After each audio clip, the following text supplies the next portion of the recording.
और नंदगांव में श्री यशोदा मैया लाली को श्रृंगार कर रही हैं। श्रृंगार करके लाली को सुंदर सजाए करके और किशोरी जी के गोद में चावल, बतासे और कुछ कुछ सामग्रियां, जिस प्रकार से गोद भराई होती है ऐसी सामग्रियां धर दी यशोदा मैया ने।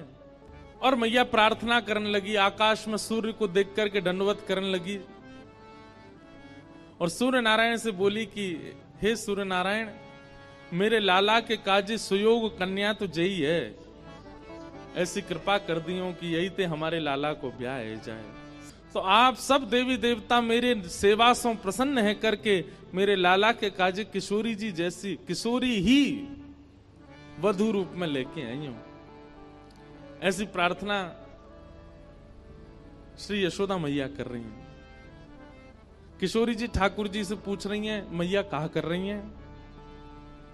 ठाकुर जी बोले कछु ना कर रही, रोज को नियम है मैया को।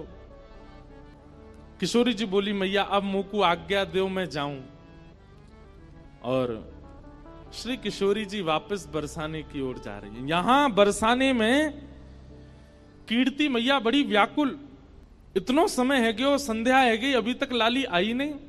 ललिता आ गई, विशाखा आ गई, सबरी सखी आ गई, सबन से पूछी अरे किशोरी कहाँ है? सब बोली गई तो हमारे संग गई, हमने ने कही कि ने जमुना जी पे विराजो, हम अभी आ रही हैं, पतो ना इतने में कहां चली गई, हम सब जगह ढूंढ आई, अभी तक हमें ना मिली। कीर्ति मैया तो बड़ी परेशान है गई, मेरी लाली कहां चली गई, मेरी किशोरी कहां चली गई। जैसे ही आप वृषभानु भवन ते निकर के बाहर ढूंढवे के काजे जान लगी, इतने में ही सामने से छोटी सी नन्ही सी कुमारी श्री किशोरी जी नई सी झंगुली पहन करके, नई सी चुनरी पहन करके, नयो नयो सो श्रृंगार करके, नई नई चूड़ी पहन के और ऐसे झोली में खूब सारो सामान लेकर के सामने ते धीमे धीमे चली आ रही हैं। कीर्ति मैया बोली, अरे देखियो ललिता, ये किशोरी आ रही है का? हाँ मैया, लग तो किशोरी सी रही है। बोले पर ये वस्त्र तो मैंने धराए ना, या ये क्या कि वस्त्र कैसे बदल गए? दौड़ करके जाके देखो तो किशोरी जी तुरंत मैया ने अपनी गोद में उठा लिया। अरे लाली तू कहां चली गई, तू कहां को चली गई, और ये तेरे वस्त्र कैसे बदल गए, और इतनो सारो श्रृंगार ये कौन ने किए तेरो? ऐसे सुंदर पत्रावली, ऐसे सुंदर गले में हार, और ये तू कहां भर के लाई है अपने पास? खोल करके देखे तो वहां में जो जब बेटा को ब्याह पक्के करने के लिए बहू की गोद भरते हैं तो वो सारे सामान धरे थे। कीर्ति मैया बोली, कहां ते लेके आई है ये सब, कौन ने दियो तो को? किशोरी जी बोली, मैया मैं नंदगाम गई, कान कुंवर के घर गई, तो वहां कान कुंवर की मैया यशोदा जी ने ये सब श्रृंगार मुंह को प्रदान किया। कीर्ति मैया सुन करके मनी मन विचार करने लगी, ये तो बचपन से हमारी बात हती कि लाला सो लाली को ब्याह करेंगे, ये तो बचपन से हमारी इच्छा आती, लेकिन इस संबंध के लिए थोड़ा थोड़ा इनकार कर देती हैं। कीर्ति मैया के अरे बचपन में तो हमारो बड़ो मनो कि इनके लाला होएगो तो वहां से अपनी लाली को ब्याह करेंगे, पर अभी जैसे जैसे हमको सुनवे में आ रही है उनको छोरा तो कारो है, और कारी के संग संग वो तो टेढ़ो मेढ़ो है, वाके पाम भी टेढ़े, वाकी कमर भी टेढ़ी, वाको मुख भी टेढ़ो। एक सखी बोली, कारो ना है मैया, नीलो है नीलो। अरे जब तक वाको नामकरण नहीं भयो, सबरे नंद महर में सबरे बातें नीलमणि नीलमणि कह करके पुकारते।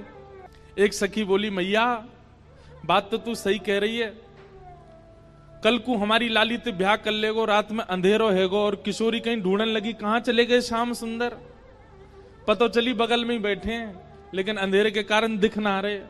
अरे कम से कम ऐसा तो होना चाहिए जो न प्रकाशमान रहे।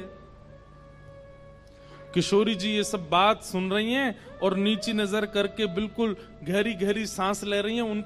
उनको प्रिय नहीं लग रही ये सारी बातें। मनी मन मानो विचार कर रही हैं कि अरे सुनी भाई बातन पे काहे को भरोसा कर रही हो मैया, एक बार देखो तो सही कान कुंवर है कैसे। अच्छा, इस समय किशोरी जी की और ठाकुर जी की आयु कितनी है पता है? 5-5 वर्ष के हैं दोनों। 1 वर्ष बड़े होंगे, ठाकुर जी 6 वर्ष के होंगे, बस इतने छोटे छोटे से हैं। किशोरी जी मन में विचार कर रही हैं कि सुनी भाई बातन पे काहे को जाओ, एक बार देखो तो। तभी कीर्ति मैया एक वयोवृद्ध हैं बरसाने में, उनको नाम है पूर्णमासी, उनको बुलाती हैं, इधर आओ। पूर्णमासी आवे तो कीर्ति मैया के बड़ी चिंता की बात है, आप ही कछु हल निकालो या को। बोले कहा हल निकालना बताओ।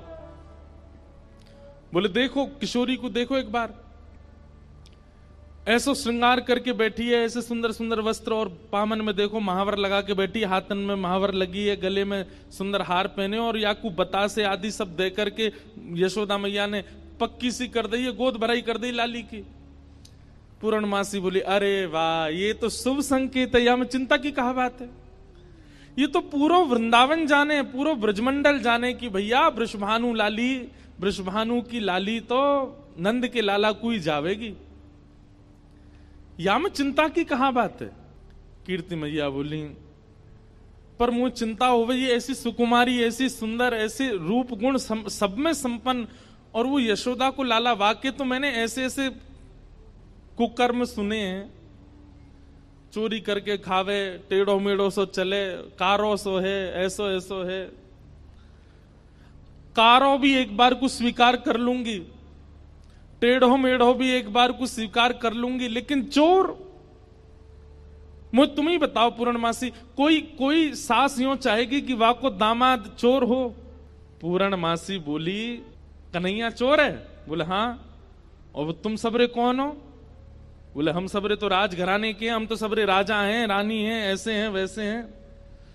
पूर्णमासी बोली देखो जाए तो संसार में सब चोर हैं, या संसार में चोर तो कोई ना बचो। पूर्णमासी ने ऐसो पद सुनायो, कीर्ति मैया बोली अरे एक चोर शब्द कहा बोल दिए, तुम तो बिल्कुल ही जो है का रोवे को आतुर रह गई हो, मतलब ऐसे कौन करे। अरे भाई मैं सास हूं, मैं बोल सकूं कि मेरो जमाई चोर ना होए, आप तो पूरी सब चोर बता दिया आपने। अरे कीर्ति मैया तूने एक विचार कर, नंद बाबा यशोदा के यहां कोई माखन की कमी है, कोई दूध की कमी है, कोई दही की कमी है? ये सब लीला कीर्ति मैया इसलिए कर रही है क्योंकि बरसाने की सब सखियां खड़ी हैं, ये सुने, कल को ये लोग ना कुछ कहने लग जाएं, आज इनके सामने स्पष्ट कर दूं सब बात, इसलिए कीर्ति मैया ये लीला कर रही हैं। और पूर्णमासी की बात सुनकर के सब सखियां ही बोलने लगी, अरे कीर्ति मैया पूर्णमासी सांची कह रही है, वाके घर में कोई कमी थोड़ी है, वो चुरावे जावे वाको सुख है, वो सबन को सुख देवे जावे, और ना कोई को चोरी जैसा अनुभव होवे। कीर्ति मैया बोली मैं फिर भी चाहूंगी कि पूर्णमासी तुम जाओ और कहा करो। बोले जैसे हमारी लाली उनने नंदगाम बुला लई, टीको कर दियो, काजल लगा दियो, वस्त्र पहना दिए, ऐसे कैसे करके वह लाला को बरसाने लेके आओ। ठाकुर जी अब तक रूप बदल बदल के बरसाने आए हैं, लेकिन अपने वास्तविक रूप में अभी तक बरसाने आए नहीं है ठाकुर जी। और जैसी कीर्ति मैया ने कही कैसे भी लाला लेके आओ, और याद रखियो ना तो नंद को पता चले, ना यशोदा को पता चले, ना दाऊ दादा को पता चले, ना रोहिणी को पता चले, और वाके जो छोटा सबरे सखा है उनको भी पता नहीं चलनी चाहिए। अकेले कन्हैया को बरसाने लेके आओ, हम सबरी सखी घेर के वाके एक एक रों को देखेंगी, तब लाली को ब्याह करेंगी।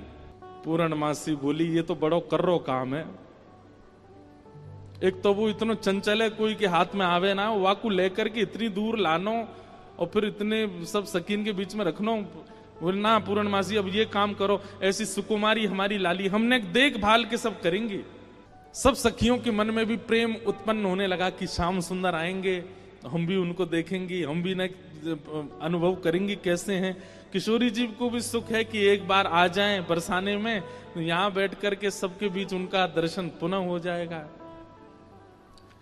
पूर्णमासी बोली तो ठीक है मैं जा रही हूं ठाकुर जी को लेने। एक प्रकार से किडनैपिंग होने वाली है ठाकुर जी की।